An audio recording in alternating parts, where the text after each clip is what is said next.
Where does the current Russia-Ukraine war fit into biblical prophecy? Does it tell us anything about the end times? What does the Bible say about these events? Let's look.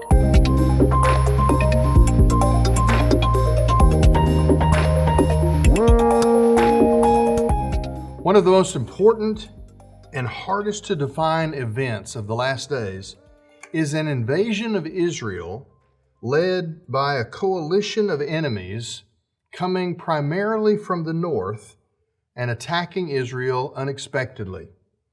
This war is described in detail in Ezekiel chapters 38 and 39. It's called the Battle of Gog and Magog. Let me walk you through this passage so that you have an understanding of whether or not what we're seeing on our television screens right now is related. In Ezekiel chapter 38, the first 7 verses outline 10 proper names of those who will be involved in an alliance, a coalition of nations that will attack Israel at some point in the very closing years of human history. Of those 10 proper names, one is clearly the name of an individual, Gog. The other 9 names are geographical designations. They're ancient labels that we have to now look at and see if we can discover from their ancient description what modern day nations might be represented. In Ezekiel chapter 38, verses 1 through 7, first of all, is mentioned Gog, who comes from the land of Magog. He's the individual leader of the coalition. Magog seems to include a series of what were once nomadic tribes that moved around Central Asia. Today, it would include a lot of the nations from the former Soviet Union. Magog probably represents the nations of Kazakhstan, Uzbekistan, Turkmenistan, Tajikistan, Afghanistan, and Kyrgyzia. Those nations today seem to be the core of this coalition. It says the Prince of Rosh will be involved in this battle as well.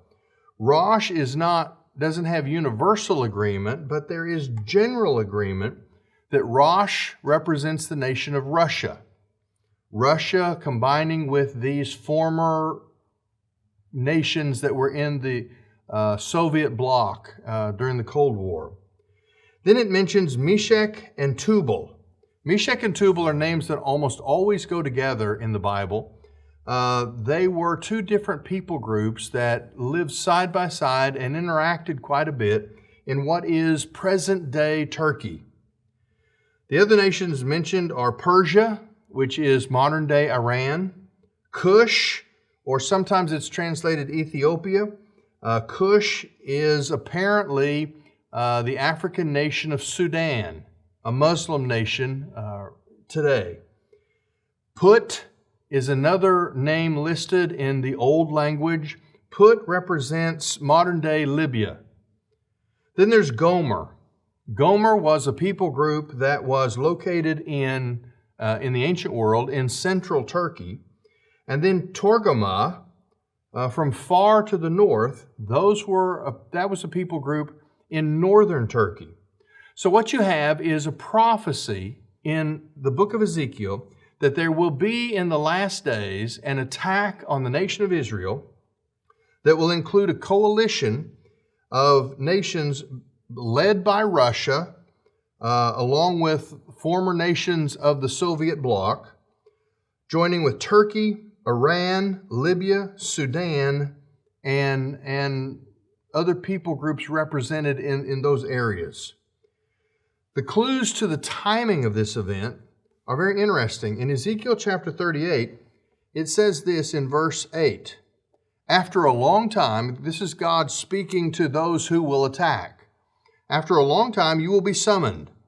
In the last years, you will enter a land that has been restored from war and regathered from many peoples to the mountains of Israel, which had long been a ruin. They were brought out of the peoples, and all of them now live securely. You, all of your troops, and many peoples with you will advance, coming like a thunderstorm. You will be like a cloud covering the land. It tells us that there will be a time when Israel will be at peace. They will feel secure. In fact, verse 11 says, again, God talking to these invading nations, you will say to yourself, I will advance against a land of open villages. I will come against a tranquil people who are living securely, all of them living without walls and without bars or gates. What it tells us is that this battle, this attack on Israel, will come at a time when Israel is at peace, when they are feeling secure. The battle connects to a prophecy of the end times that comes from the 9th chapter of the book of Daniel. He speaks about one that we from the New Testament call the Antichrist, who will establish a peace treaty with Israel. And in the first half of a 7-year great tribulation, the first 3.5 years will be a time of relative peace, and Israel will be secure. In fact, they'll be so secure that they will turn their attention away from matters of defense and focus on the accumulation of wealth rather than security. Well, we have to ask, is Israel at peace? Not right now. They're certainly not in a place where they can turn their attention away from defense. That's still coming. But the idea that in the Great Tribulation, the Antichrist will make a peace treaty with Israel that will allow them, for the first time pretty much in their modern history, to be secure and to not be worried about constant invasion by hostile neighbors. The idea seems to be that this battle of Gog and Magog, this invasion of Israel, will probably happen at some point in that first half of the Great Tribulation. Now, there's some speculation about when it might actually take place. Some people say it would take place prior to a rapture of the church. Others, it may happen between the rapture and the tribulation. It seems to fit well somewhere approaching the midpoint of the tribulation, because here's the thing. What appears to be happening in Scripture is there will come a time when Israel, making peace with a ruler who has aspirations to rule the world, basically a leader of a Western coalition of nations, there will be an opportunity for an Eastern coalition of nations, this collection of those under the title Gog and Magog. They will attack Israel as a pretext, not only for destroying Israel, but for challenging the coalition of nations in the West. What happens in the story is that in order to protect Israel, this battle will appear to be an overwhelmingly one-sided event. Israel has no hope of facing the level of threat that will come to them. And yet, God will step in at the last moment and destroy this coalition of armies. It's been called by some the 1-hour war. Well, the reason for their invasion is they want the land. That's an obvious motivation for just about every battle. Russia's motivation for the Ukraine involves land. But they also want money. In verse 12 of Ezekiel 38, it says, they will come in order to seize spoil and carry off plunder, to turn your hand against ruins now inhabited and against a people gathered from the nations who have been acquiring cattle and possessions and who live at the center of the world. You have to understand, in God's economy, Israel is the central focus of the world. This Eastern coalition seeking Israel's land, wanting Israel's money. You say, does Israel really have that much wealth? Well, we don't know what wealth they'll have by the time of this battle, but we do know that there seem to be vast gas reserves off the coast of Israel that are as yet untapped. Whether the world has a scarcity of fossil fuels and the value of what Israel owns becomes more significant, or maybe Russia doesn't want those oil fields tapped because they would be a significant competitor to the natural resources that Russia is producing and exporting around the world? We don't know. Land, money, the destruction of Israel. Israel has always suffered from a sort of global hatred of the Jews. That will be a motivating factor. And fourth, the desire for power. By attacking Israel, especially if it's in that first half of the Great Tribulation, this will be an assault on the coalition under the power of the man who will become the Antichrist. As God defeats this Eastern coalition, it establishes the Western coalition as the unrivaled superpower left on the globe, which will then open the doors to the severity of persecution in the second half of the Great Tribulation. Bottom line is, God is telling the enemies of Israel in Ezekiel Chapter 38 that they can make their plans all they want, but God has His own plans for human history. The result of this war will be overwhelming annihilation. God will step in and dramatically save Israel. That's Ezekiel chapter 38, verses 18 through 22, this one-day war. The only land of Israel that will ever belong to the invaders is the burial plots that they are given as Israel buries the dead left from their encounter with the true God. What are the signs that this prophecy is unfolding? Well, it says that Israel will have returned to their homeland from many nations.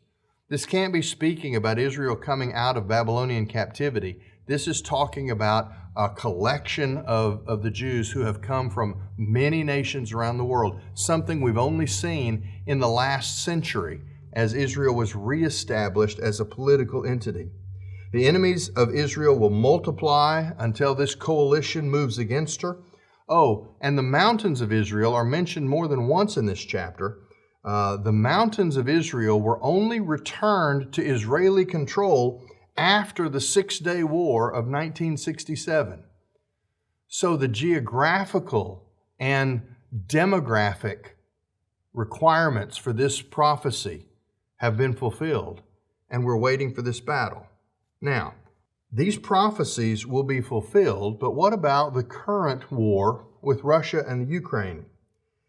The current conflict that you're watching on your television screen seems to have nothing to do with these final events.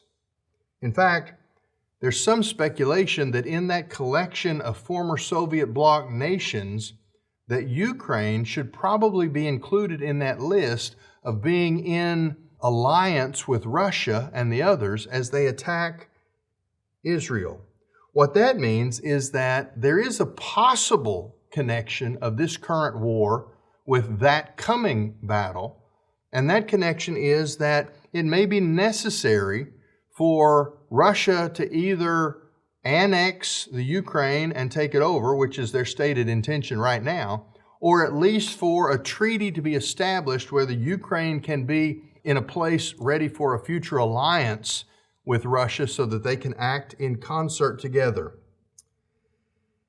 If we go to Ezekiel chapter 39, you see further information about this battle. I would encourage you to read Ezekiel 38 and 39 and just understand that while there's a lot of biblical uproar among some preachers right now about this war between Russia and the Ukraine, the fact of the matter is, when we go to Scripture, which has got to be our default approach to current events, for every current event, we ponder this question: what does the Bible say about this?